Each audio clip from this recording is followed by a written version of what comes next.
तो सबसे पहले हमने दो 775 डीसी मोटर को लिया है और आपको तो पता ही होगा कि जो हमारी 775 डीसी मोटर है ये कितनी ज़्यादा पावरफुल होती है और ये आपको इलेक्ट्रॉनिक शॉप पर आसानी से मिल जाएंगी। और इसके बाद हमने कुछ इस टाइप के दो लकड़ी के पीस कट कर लिए हैं और इसके मिडल पर हमें क्या करना है कि करीब 5 mm का एक होल कर लेना है, क्योंकि जो हमारी मोटर की शाफ्ट है वो 5 mm की है तो आपको होल भी 5 mm का ही करना है।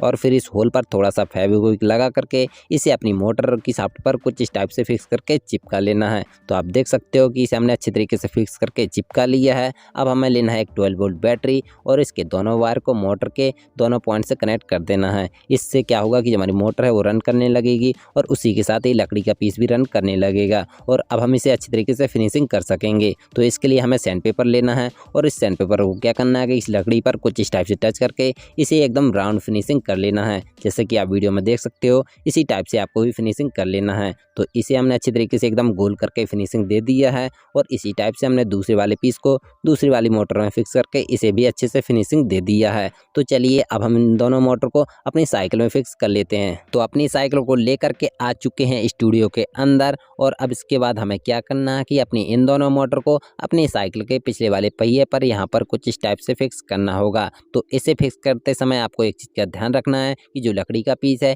ये हमारी साइकिल के टायर में अच्छी तरीके से टच होना चाहिए। और इसे फिक्स करने के लिए हम कुछ इस टाइप के क्लिप का यूज़ करेंगे जो कि आपको मार्केट में 10 रुपये में आसानी से मिल जाएंगी। और इसे क्या करना है कि अपनी मोटर और साइकिल पर कुछ इस टाइप से फिक्स करके और इसे अच्छी तरीके से कस देना है। तो इसके लिए हम स्क्रू ड्राइवर का यूज़ करेंगे और इसकी मदद से इसे हम अच्छी तरीके से टाइट करके कस देंगे। और इसी टाइप से हमें एक और क्लिप लेना है और इसे मोटर के पीछे वाले हिस्से पर यहाँ पर फिक्स करके इसे भी अच्छी तरीके से टाइट करके कस देना है। तो आप देख सकते हो कि इसे हमने टाइट करके कस दिया है और जो हमारी मोटर है इसमें अच्छी तरीके से फिक्स हो चुकी है। अगर हम अपनी साइकिल के पहिए को रन कराते हैं तो जो हमारी मोटर है वो रन करती है, अगर हम मोटर को रन कराते हैं तो जो हमारा पहिया है वो रन करता है। और इसी टाइप से हमें अपनी दूसरी वाली मोटर को यहाँ पर फिक्स कर लेना है। तो इसे भी हम इन क्लिपों की मदद से फिक्स करेंगे। तो आप देख सकते हो कि इस पर हमने दो क्लिप को कस करके इस मोटर को भी अच्छी तरीके से फिक्स कर लिया है और जो हमारी दोनों मोटर हैं वो अच्छी तरीके से वर्क कर रही हैं। अब हमें इसके कनेक्शन कर लेना है। तो इसके लिए हम एक रेड वायर ले रहे हैं और इसे क्या करना है कि दोनों मोटर के पॉजिटिव पॉइंट से सोल्डरिंग कर देना है।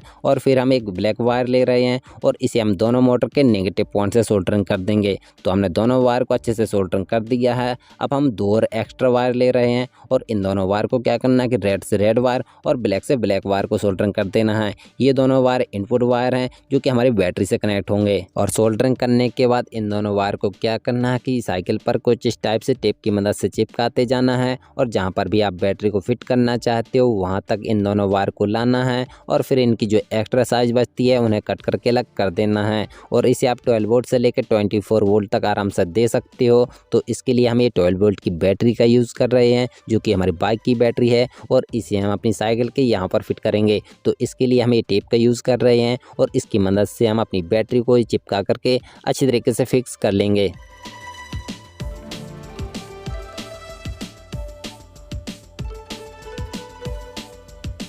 तो हमने अपनी बैटरी को अच्छे तरीके से फिक्स कर लिया है। अब हम इसके कनेक्शन कर लेते हैं। तो जो हमारा मोटर का रेड वाला वायर है इसे बैटरी के पॉजिटिव पॉइंट से कनेक्ट कर देना है और स्क्रू ड्राइवर की मदद से कस करके अच्छे तरीके से टाइट कर देना है। और इसके बाद हमने एक एक्स्ट्रा ब्लैक वायर को लिया है और इसे क्या करना है कि अपनी बैटरी के नेगेटिव पॉइंट से कनेक्ट करके और इसे भी स्क्रू ड्राइवर की मदद से कस करके अच्छे तरीके से टाइट कर देना है। और इसी टाइप से हमने एक और ब्लैक वायर लिया है और एक हमने हीट सिंक स्लिप का छोटा सा टुकड़ा कट कर लिया है। अगर आपके पास ये नहीं है तो आपको टेंशन लेने की ज़रूरत नहीं है। और इस वायर को क्या करना है कि मोटर के ब्लैक वायर से कनेक्ट कर देना है और इसके जॉइंट पर हीट सिंक स्लिप को कुछ इस टाइप से चढ़ा करके कवर कर देना है और इस पर लाइटर की मदद से हल्की हल्की हीट दे करके इसे चिपका लेना है। और इसकी जगह पर आप टेप का भी यूज कर सकते हो। और इन दोनों वायर पर हमें क्या करना है कि एक स्विच को कनेक्ट करना होगा ताकि हम इसे ऑन ऑफ कर सकें। तो इसके लिए हम ये कुछ इस टाइप का स्विच ले रहे हैं और इस स्विच पर हमें क्या करना है कि एक वायर को इसके मिडल वाले पॉइंट से कनेक्ट कर देना है और दूसरे वाले वायर को इसके बगल वाले पॉइंट से कनेक्ट कर देना है। और फिर हमें स्क्रू ड्राइवर की मदद से इनकी स्क्रू को कस करके अच्छी तरीके से टाइट कर देना है। और फिर इस स्विच को क्या करना है कि अपने साइकिल के हैंडल पर यहाँ पर इसे कुछ इस टाइप से फिक्स कर लेना है। तो इसे फिक्स करने के लिए हम ये कुछ इस टाइप का स्ट्रैप का यूज़ करेंगे और इसकी मदद से हम इसे कस करके अच्छी तरीके से फिक्स कर लेंगे। और अगर आप अपने हिसाब से भी इसे कहीं पर भी फिक्स करना चाहते हो तो अपने हिसाब से भी फिक्स कर सकते हो।